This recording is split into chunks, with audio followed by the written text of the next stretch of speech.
Bana mboka mbote na bino na tongo à travers Samia Congo bola ndebiso chaque jour to bino autorité politique toujours pesa bino merci mingi peuple congolais. Ce n'est pas que un éditeur peuple congolais façon de bino agir lobby ce monde mérite vraiment justice est indépendant, justice est indépendant. Très bantu oh quelques personnes ont bloqué besoin de mort en otage puis je train de bango va consommer 18 ans à pouvoir monsieur Kabila. Pourquoi c'est facile d'esprit à ma baie? Parce que déjà qui était juste à ma baie. Pourquoi vous avez pressé, vous avez précipitation? N'est-ce que l'esprit qui était dossier à mon amboka du câble? Il y a vite la caméra. Après ça, vous avez agité ma casse. Pourquoi vous avez agité? Parce que vous avez remarqué que rapprocher le chef de l'État, vous avez déjà dans la prison à Makal. Si vous avez dit, il faut voter la loi. Avec quel mécanisme, avec quelle allure. Quelques personnes, oui, vous savez, mariage est télévision. Si vous avez un mariage, ce qui est il faut tout veiller pour l'amboka. Il y a pour l'amboka. Mais bien, vous expliquez à ma belle, vous avez IDP s'appuie comme tout. Le peuple congolais a revendiqué le droit. Il faut justice c'est indépendant. Parce que Bino, tout le détournement avec le Congo. Parce que c'est la Bino. Tant que chef de l'État, oui, il faut la justice c'est indépendant. Or que vous provoquez manœuvre et belé pour le procès quand même. Soit le chef de l'État il y a l'intervention. Oh, bantois, état de droit, démocratie, justice c'est la moussa naïe. Parce que quelques personnes ont entendu c'est le chef de l'État pour le dossier à Cameroun. Chef de l'État à répondre à clarté, dossier est à l'indalité, dossier est à la justice. Votre justice à la moussa naïe. À travers cette formule, tu sais pourquoi FCC va agiter ma case. Parce que va détourner le bureau à l'État. Souci n'a biso, il dépasse les abois. Pour ces 38 ans d'élite, ils ont 38 ans, il y a sacrifice. Pour l'état de droit de démocratie, le respect à la texte. C'est ça notre idée presse. Ceux qui vont de tout travailler ensemble, vont respecter le texte, c'est ça. Parce que quand on va passer ces rabinons, chef de l'État, le message de 2019, alors il est clair que tu es, le peuple congolais, tu as veillé même votre question, même procédure mais les lots bovand au lieu que vous votez ma loi il faut faire un peuple il faut voter ma loi et il faut faire quelques personnes vont mener le Congo en otage et qu'on s'y batte biso peuple trop c'est trop. Tous les opérations sur le terrain. Aux la première période. Tous préparent la deuxième période. Troisième période. Mais première trimestre. Ah, opération de Kingakat. C'est ça. Premier trimestre. Opération de Kingakat. On dit que tu débrouiller encore bien. On te check mon tour et ya. Toi c'est toi. Vous voulez que tu fasses un avancé, vous votez le Parlement, vous empêchez que le peuple. Oh, tu as élu du peuple, non. Vous avez élu du peuple, vous avez député nommé par Nanga Nakingakat. C'est ça. Ceux qui vous avez élu du peuple, combien de fois vous avez voté la loi en faveur du peuple? Un député qui a une motion. C'est vraiment mon chien, tu as voté loi parce que le peuple va se rendre. Et attends, vous pouvez voter. Vous savez que parce que nous même formule vous avez na Kabila. Et que Simbaté. Tu veux remarquer, oui, opposition est athée. Des bisous, tout le opposition. Mais dans le message de lobby, il y a des députés de Soya Maté Fayoulou. Députés sont il dépasse la majorité. Mais nous avons vendu Kouna. Arrêtez le terrain. Nous, le peuple.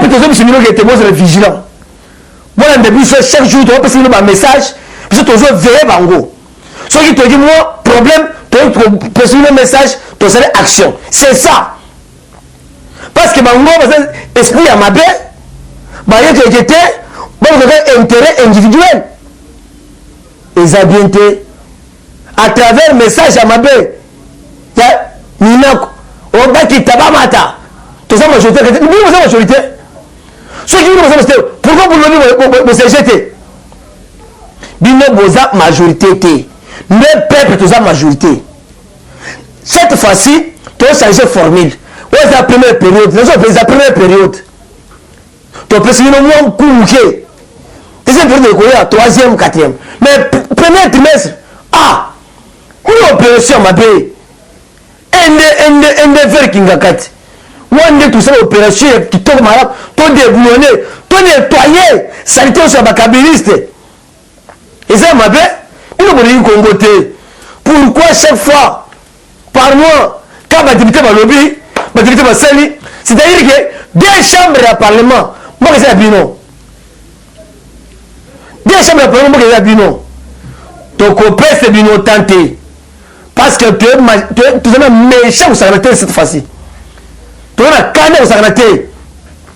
Ceux qui te disent sous, tu es parler ils ont parlé de la communauté, ils ont parlé du peuple, ils ont parlé du peuple, ils ont parlé de sport, ils ont connecté ce théâtre.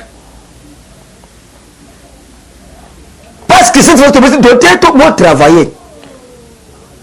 Votre idée chef de l'État, vous suivez en gros. Pour moi qui est bosso te souci que te bon appliquer cette bino corruption parce que votre maman pas au besoin de que régime Kabila justice c'est ça te bon détourner biloko à l'état justice c'est ça te tant ngai mobola oyo butimo pa na ngai so que justice c'est justice à bino il faut faire Kabila mais tu vois système one tu appliquer cette bien que justice est indépendant tout ce que n'est niveau moko parce que y a un bon rebelle au lingo de le pan non chef de l'état il faut changer système one il y a que yo zali kolo na c'était juste tout tout ça peuple tout ça bantu mboka za mboka biso nyoso ça mboka bien un individu ou bien quelques groupes de façon de dire bouter na bango Congo c'est une association c'est un pays démocratique du Congo c'est la République Mobimba ce n'est pas qu'un groupe de dinosaures avec le vote rouge qui va vendre en otage parce que vous savez mariage et télévisionné ou les macambula bino biso ou vous savez accord tu vois bino la télévision vous avez accord tu es d'accord accord ya ni moi en désordre ni accord vous avez accord FCC cash et tel peuple congolais biso awa ceux qui ont salué ma belle tu as fois passé tu as changé politique maintenant c'est quelle politique sur le terrain politique à balabal mais cette fois-ci tu as politique à balabal il a mouké balabal oh député c'est moi par la lobby balabal tu vois entre bino na biso bana baza majorité bana baza la force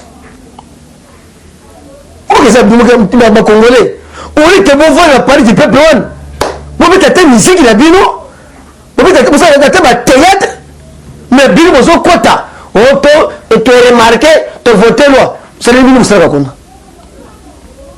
tana bibana ba to policier ba on est vraiment vendre la bandako on peut on vous célébrer à cause de bino de zone que vote rouge ba idiot est-ce que bino bozo que pour l'intérêt peuple. Votre avis c'est de quoi? Qui sont pour, qui sont contre, qui sont pour, qui sont contre. Bah tête on les aussi là kaka. Tu vois les aussi là. Tu vois la bino. Un pour un, dent pour dent. C'est ça l'opération Rwanda. Et pour ceux qui vont Kébi, ceux qui vont député la barbe, toi la nier. Puis toi le bino vous a banane. est-ce que bino la majorité ou bien juste la majorité?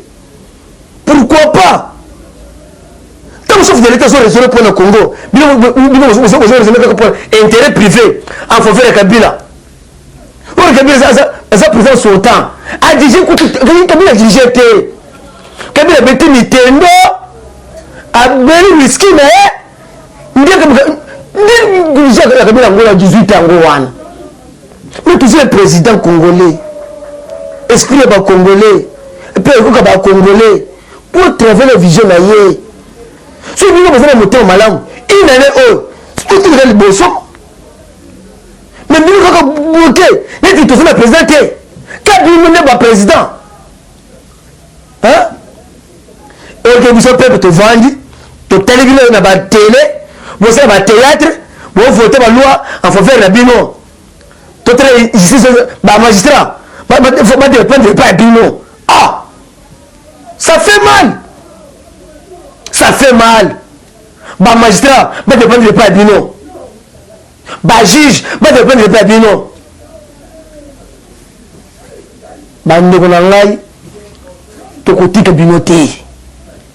Parce que tu Bino pour travailler parce que tout d'abord pris par majorité peuple congolais va voter Bino la représentation peut-être va voter Bino te ceux qui vont voter Bino vous est-ce qu'il y a peuple oui biso tous ça va élu du peuple a voté biso mais tout ça le muscle oyo niveau na intérêt ya peuple pour travailler pour peuple c'est là pour ils sont connus à mon mususu peuple oyo a voté biso pour travailler biso tous kaka te poste wana kaka ba minako poste kaka ba mende kaka poste wana kaka ba kombo wana chaque année ta bino boboti te télévision te soki muntu aboti mwana un jour il peut koleka mwana ko remplacer c'est ça papa tche ezalaki awo a déjà il dépasse papa tche na kei partout tout ça aussi après il peut juger c'est ça mais binoté.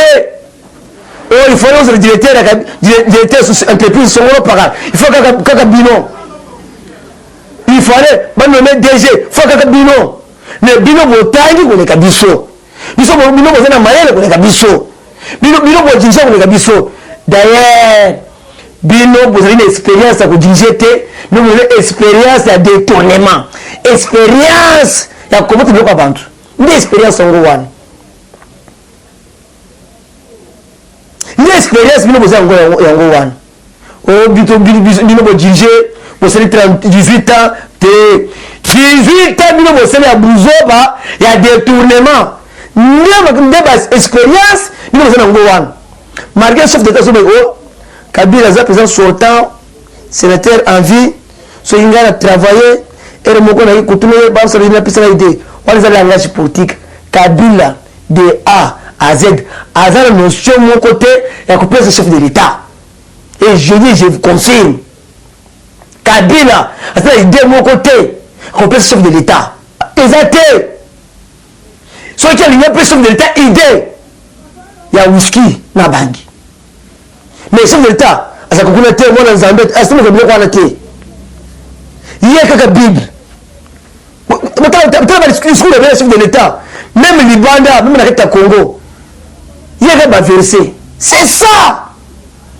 Parce que les Congolais, Nanzela Nzambe, Nanzela Boussoro, les bino bolivien wana te. Et pour laisser remarquer, souci la vérité, bino botiani tambo mwambata que président il y a Sénat. Vous avez une mission qui était toi chef de l'État poison pour un tambo mwamba à remplacer Bouéchoué. Chamuntu. Chanzambi. C'est ça. Bandoulangai, vous êtes très vigilant. Parce que pour le moment, très en marche. Plus 243, 85, 091, 06, 02. Plus 243, 85, 091, 06, 02. Je vous remercie. Eshima, votre magazine qui bat au rythme de l'actualité. Retrouvez la nouvelle édition Exclusivité. L'an 1 des Basseyane Nanga. Métamorphose et décollage de la province du Haut-Ouélé. À la manœuvre, Christophe Nanga. Avec abnégation et patriotisme, les gouverneurs Basseyane est déterminé à lancer la province du Haut-Ouélé sur la voie du développement intégré. Interview, prise en charge des malades, la maîtrise de la propagation du coronavirus. Dr Eteni répond à toutes les questions. Économie, la baisse des prix, les combats permanents d'Acacia, Bandou Bola. Dossier Eshima, mécanisme national des suivis historiques et réalisations. Focus, Sele Yalagouli propose des nouveaux paradigmes de développement indispensables à la relance de l'économie. Nation, championne du social, Agnès Mouad Nawej et la CNSS offrent $1 million dans la lutte contre la pandémie Covid-19. Moussa Mondo sensibilise et prend en charge des personnes vulnérables. Parité, Olive Lembe Kabila, modèle de générosité et d'entrepreneuriat féminin.